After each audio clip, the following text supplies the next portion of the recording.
UEFA Çempionlar Liqasının əsas mərhələsi çərçivəsində keçiriləcək Qarabağ Eintracht oyunu hər iki komanda üçün olduqca vacibdir. Eintrachtın hazırki vəziyyətini dəyərləndirən mütəxəssislər komandamızın qalibiyyət üçün şansının böyük olduğunu deyir.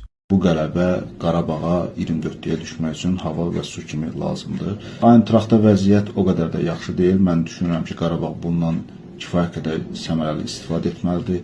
Baş məşqçilər Dino Toxumalı ilə yollar ayrılıbdır. Yerinə Eintrachtın U21 komandasının baş məşqçisi gətirilib və komandanı o meydana çıxaracaq.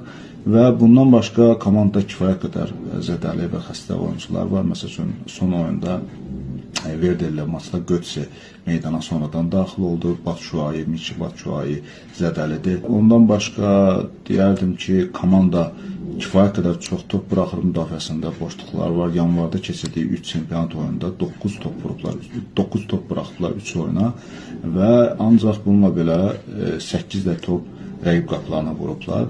Xatırladaq ki, Qarabağ Eintracht qarşılaşması yanvarın 21-də saat 21:45-də Tofiq Bəhramov adına Respublika stadionunda keçiriləcək.